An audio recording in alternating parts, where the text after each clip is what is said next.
नमस्कार, आप देख रहे हैं इक्वालिटी न्यूज और मैं हूं काजल आपके साथ। चलिए शुरुआत करते हैं आज की प्राइम टाइम खबरों में इस वक्त की बड़ी खबर के साथ।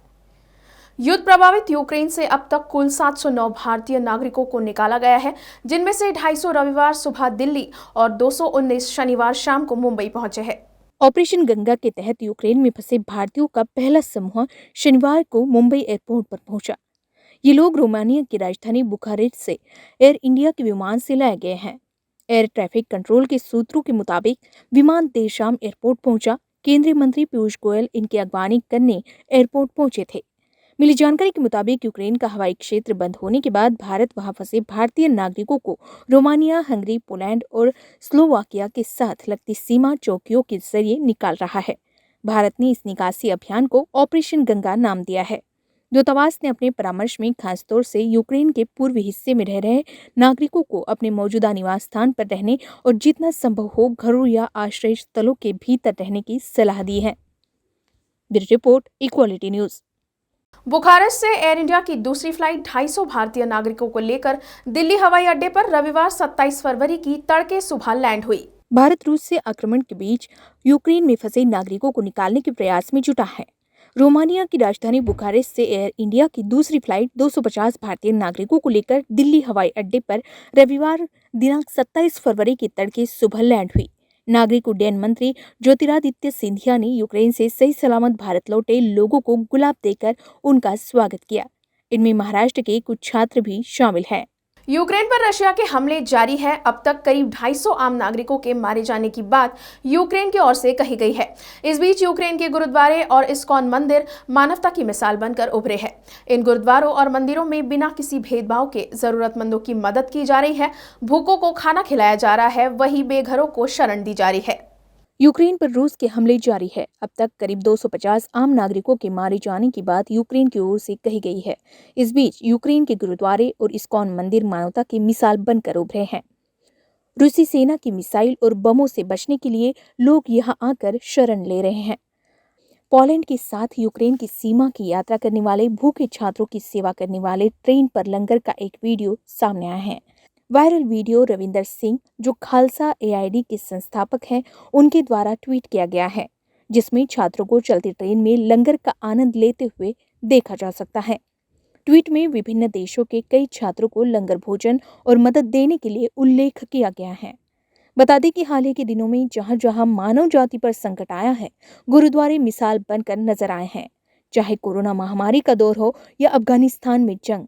अफगानिस्तान संकट के दौरान सिख संगठनों ने अपनी मानवीय सहायता के लिए सुर्खियां बटोरी थी।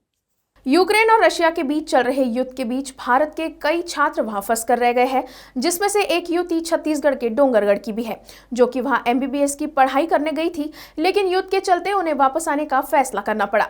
वहां हालात इतने खराब हो गए हैं कि हवाई उड़ानें रद्द कर दी गई है, जिसके चलते युविका सहित सभी को कीव में रुकना पड़ा। छात्रों ने वीडियो कॉलिंग के जरिए बातचीत की। छत्तीसगढ़ की छात्रा युविका मालागार कन्याशाला डोंगरगढ़ के पूर्व प्राचार्य आर.एस. साहू की पोती है। छात्रा की मां बबीता साहू अपनी बेटी को वापस लौटाने की गुहार लगा रही है, जिनसे इक्वालिटी न्यूज की टीम ने बातचीत की और छात्रा से भी वीडियो कॉलिंग के जरिए बातचीत की, वहां के हालात जाने। कीव में फंसी युविका ने बताया कि वहां फंसे सभी छात्रों को काफी परेशानियों का सामना करना पड़ रहा है। पानी की बूंद बूंद से काम चलाना पड़ रहा है, जिसका एक वीडियो शेयर करते हुए युविका ने प्रदेश सरकार और भारत सरकार से जल्द ठोस कदम उठाकर उन्हें वापस लाने की अपील की है। क्या स्थिति है वहाँ पे अभी क्या स्थिति है वहाँ?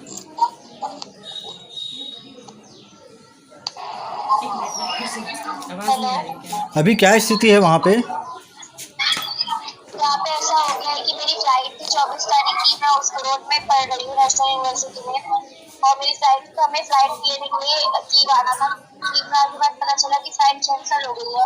अभी हमें एम्बेसी के अंदर में रखा गया है, लेकिन यहाँ पे कुछ भी नहीं है। और खाने के लिए मतलब मिट्टू से भी कम खाना खा रहे हैं हम। पानी भी नहीं है, पानी में हम टैप वाटर पी रहे हैं। कुछ भी फैसिलिटीज नहीं है, मतलब कि कुछ भी नहीं था। अभी सबसे अनसेफ जगह पे अभी हम हैं यहाँ पे। आने का क्या साधन नजर आ रहा है? कुछ भी नहीं। वो तो वेस्टर्न कार्ड से निकालना शुरू किए पहले बच्चों को। जी। यहाँ तो एम्बेसी की कुछ भी रिस्पॉन्स दे रही है, तो आने का तो मैं कुछ भी नहीं बोल सकती कब आएगी कैसे आएगी। फ्लाइट कहाँ से मिलेगी, कुछ अभी कोई खबर, या ट्रेन कोई साधन कब मिलेगा, कहाँ से मिलेगा, कितनी दूर जाना पड़ेगा उसके लिए कोई खबर है? कुछ भी नहीं पता। कुछ भी नहीं।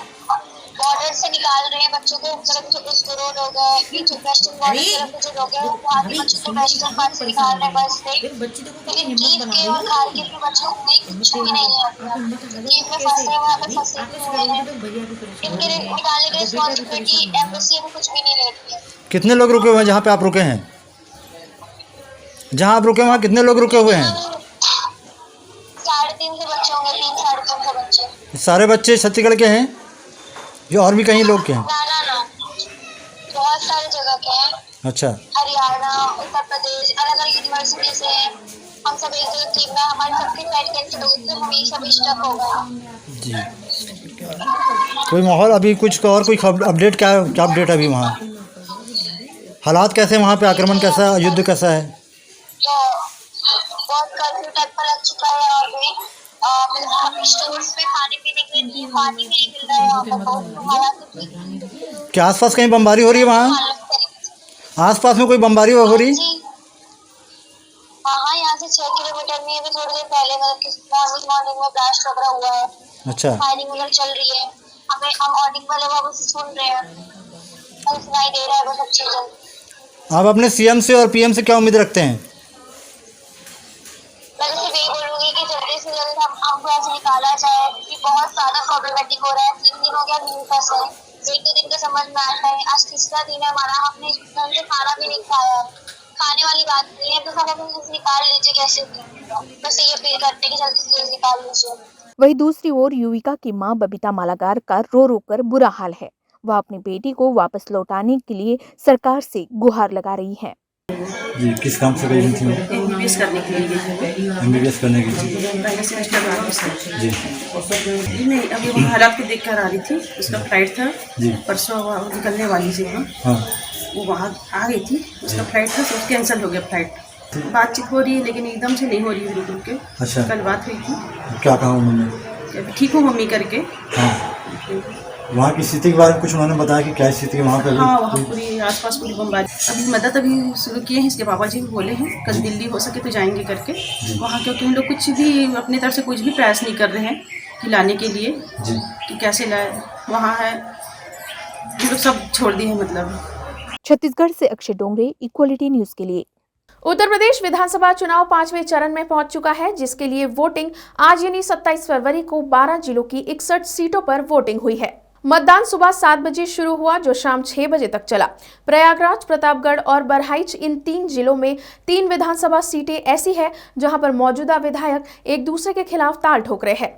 बुजुर्गों को मतदान केंद्र तक पहुंचाने, मतदान को अधिक सुगम बनाने के लिए चुनाव आयोग की ओर से व्हीलचेयर की भी सुविधा की गई है, जिसका वीडियो भी सामने आया है। कर्नाटक हाईकोर्ट ने भले ही उडुपी से शुरू हुए हिजाब विवाद पर लगभग एक पखवाड़े तक चली सुनवाई पूरी करने के बाद फैसला सुरक्षित कर लिया हो, लेकिन इसके पक्ष विपक्ष में चल रही राय में कोई कमी नहीं आई है। अब देश के प्रमुख मुस्लिम संगठन जमीयत उलेमा ए हिंद ने कहा है कि महिलाओं को हिजाब पहनने से रोकना भारतीय संविधान के अनुच्छेद 25 का उल्लंघन भी है। बीते दिन जमीयत की कार्य समिति की एक बैठक आयोजित की गई। इस बैठक में अल्पसंख्यकों की सुरक्षा, हिजाब से जुड़े हलिया विवाद, सामाजिक मुद्दों, आधुनिक शिक्षा, लड़के लड़कियों के लिए स्कूल कॉलेज की स्थापना, समाज सुधार के तरीकों अथवा कुछ अन्य विषयों पर चर्चा की गई। मौलाना अरशद मदनी की अध्यक्षता में संगठन की ओर से जारी बयान के मुताबिक धर्म के नाम पर किसी भी तरह की हिंसा स्वीकार्य नहीं हो सकती। धर्म के नाम पर नफरत फैलाने वालों का हमें विरोध करना चाहिए। मुस्लिम संगठन जमीयत उलेमा ए हिंद ने कहा कि मुस्लिम महिलाओं का हिजाब पहनना इस्लामी सिद्धांतों एवं शरीयत के लिहाज से बेहद जरूरी है। इसके साथ ही उन्होंने यह भी कहा कि मुस्लिम महिलाओं को हिजाब पहनने से रोकना भारतीय संविधान के अनुच्छेद 25 का उल्लंघन है। आज की प्राइम टाइम खबरों में इतना ही। फिर होगी आपसे मुलाकात, तब तक के लिए आप देखते रहिए इक्वालिटी न्यूज। खबरों की और भी जानकारी के लिए आज ही हमारे फेसबुक पेज को लाइक और फॉलो करना ना भूलें। साथ ही हमारे यूट्यूब चैनल को सब्सक्राइब करें।